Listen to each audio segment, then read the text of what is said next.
ఈరోజు వీడియోలో మ్యూచువల్ ఫండ్లో ఇంపార్టెంట్ క్లాసిఫికేషన్ అయిన డైరెక్ట్కి రెగ్యులర్కి డిఫరెన్స్ డీటెయిల్గా ఎక్స్ప్లెయిన్ చేస్తాను. సో మీరు ఎవరైతే ఇన్వెస్ట్ చేద్దాం అనుకుంటున్నారో లేదా ఆల్రెడీ ఇన్వెస్ట్ చేస్తున్నారో, ఒకవేళ మీరు రాంగ్ టైప్లో ఇన్వెస్ట్ చేస్తే మీరు చాలా వెల్త్ అయితే లాస్ అవుతారు.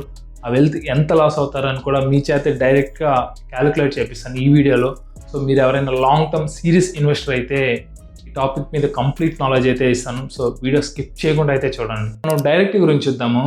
సపోజ్ ఇది మీరు అనుకోండి, ఇది మీరు ఇన్వెస్ట్ చేద్దాం అనుకున్న మ్యూచువల్ ఫండ్. మీరు ఏదైతే ఇన్వెస్ట్ చేద్దాం అనుకున్న అమౌంట్ ఉన్నదో, అమౌంట్ అనేది ఎటువంటి ఇంటర్ పర్సన్ లేకుండా డైరెక్ట్గా ఈ మ్యూచువల్ ఫండ్లోకి వెళ్ళిపోతుంది.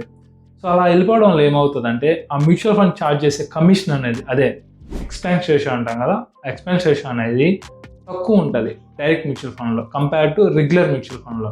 రెగ్యులర్ గురించి చూద్దాము.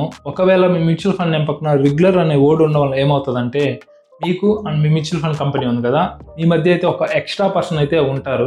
సో మీరు ఇన్వెస్ట్ చేద్దాం అనుకో, ప్రతి అమౌంట్ అనేది త్రూ ఈ పర్సన్ ద్వారా అయితే ఇన్వెస్ట్ అవుతుంది ప్రతి మంత్ అనేది. సో అలా ఇన్వెస్ట్ అవ్వడం వల్ల ఏమవుతుందంటే, ఇది కమిషన్ అది ఎక్కువ ఛార్జ్ చేస్తుంది మ్యూచువల్ ఫండ్ కంపెనీ. డైరెక్ట్గా కంపేర్ చేసుకుంటే రెగ్యులర్లో ఎక్కువ ఛార్జ్ చేస్తుంది. అలా ఎక్కువ ఛార్జ్ చేయడానికి రీజన్ ఏంటంటే, ఈ కంపెనీ అనేది ఈ ఎక్స్ట్రా పర్సన్కి ఇది కమిషన్ ఇవ్వాలి కదా. సో ఆ కమిషన్ అనేది ఇండైరెక్ట్గా ఇన్వెస్టర్ మీద అయితే వేస్తుంది. సో మీకు అయితే క్లియర్గా కాన్సెప్ట్ అయితే అర్థమైంది అనుకుంటా. ఇంకా ఎగ్జాంపుల్గా చెప్పాలంటే ఏజెంట్ టైప్ అనుకోండి. సో ఏజెంట్ టైప్ ఉండడం వల్ల ఈ కంపెనీ అనేది కొద్దిగా ఎక్స్ట్రా ఎక్స్పెన్స్ రేషియో అనేది మన మీద వేస్తుంది. ఎప్పుడు రెగ్యులర్ అనే వర్డ్ ఉండడం వల్ల మీ మ్యూచువల్ ఫండ్ నేమ్ పక్కన. ఇప్పుడు వీడియోలో చాలా ఇంట్రెస్టింగ్ పార్ట్కి అయితే వెళ్దాము. ఇక్కడ నుంచి వీడియో చాలా ఇంట్రెస్టింగ్గా ఉంటుంది అండ్ అంతే ఇంపార్టెంట్ కూడా. సో కొద్దిగా జాగ్రత్తగా అయితే ఇవ్వనండి. మీరు ఒకసారి స్క్రీన్ మీద రైట్ సైడ్ చెక్ చేస్తే మ్యూచువల్ ఫండ్ నేమ్ పక్కన డైరెక్ట్ ఉండడం వల్ల ఎక్స్పెన్స్ రేషియో ఎంత ఉందో ఒకసారి చెక్ చేయండి.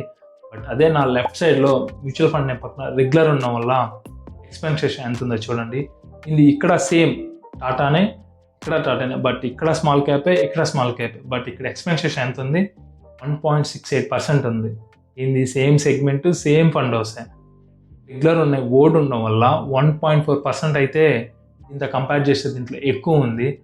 అండ్ ఓకే 1.4% కదా, కమిషన్ పోతే పోయింది అని అనుకోవచ్చు. బట్ ఆ 1.4% వల్ల మీరు లాంగ్ టర్మ్లో ఎంత వెల్త్ లాస్ అవుతారని చెప్పి మీ కాడ ఇప్పుడు క్యాలిక్యులేట్ చేపిస్తాను. ఫస్ట్ మీరు క్రోమ్ అయితే ఓపెన్ చేయండి. డైరెక్ట్ మీ చేతే క్యాలిక్యులేట్ చేపిస్తాను. నేను స్క్రీన్ మీద అయితే డిస్ప్లే చేయను. క్రోమ్ ఓపెన్ చేశాక ఎస్ఐపి క్యాలిక్యులేటర్ అని చెప్పి టైప్ చేయండి. మీకైతే ఒక లింక్ వస్తుంది. ఫస్ట్ ఆ లింక్ ఓపెన్ చేశాక మంత్లీ ఇన్వెస్టెడ్ అమౌంట్ ఉంటుంది, అక్కడ 10K ఎంటర్ చేయండి. నెక్స్ట్ వచ్చి ఎక్స్పెక్టెడ్ రిటర్న్ ఉంటుంది, అక్కడ 18% అయితే చేయండి. నెక్స్ట్ టైం పీరియడ్ ఉంటుంది, 20 years ఎంటర్ చేయండి. 3 ఎంటర్ చేశాక మీకు టోటల్ వాల్యూ అని చెప్పి ఒక వాల్యూ వచ్చి ఉంటుంది. ఆ వాల్యూ అయితే ఒక దగ్గర రాసుకోండి. నాకు ఏం చేస్తాం, మనం రెగ్యులర్లో మీరు అబ్జర్వ్ చేస్తే 1.4% అనేది డైరెక్ట్గా కంపేర్ చేసుకుంటే ఎక్స్ట్రా కమిషన్ అయితే పోతుంది.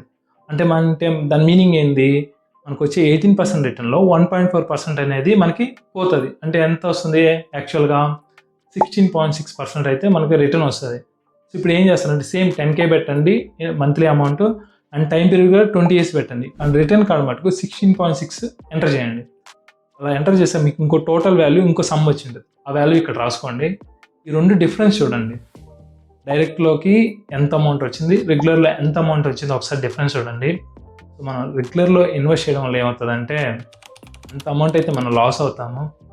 అండ్ మీరు ఒకవేళ బై మిస్టేక్ రెగ్యులర్ ఇన్వెస్ట్ చేస్తుంటే ఒకసారి చెక్ చేసుకోండి. డైరెక్ట్లోకి అయితే మారిపోండి ఎంత తొందరగా అయితే అంత. ఇప్పుడు దాకా చూస్తారు కదా, మీకు ఎంత ఇంట్రెస్టింగ్ వేలో చెప్పడానికి ట్రై చేస్తున్నాము. అండ్ వీడియో నచ్చింటే ఒక లైక్ చేయండి. అండ్ ఇంక మ్యూచువల్ ఫండ్స్ మీద మీకు ఏ డౌట్స్ ఉన్నా సరే కమెంట్ బాక్స్లో మెన్షన్ చేయండి. అవన్నీ కలిపి ఒక లాంగ్ వీడియో అయితే చేస్తాను. అండ్ మన ఛానల్ని మీ ఫ్రెండ్స్ అండ్ ఫ్యామిలీస్కి షేర్ చేయండి.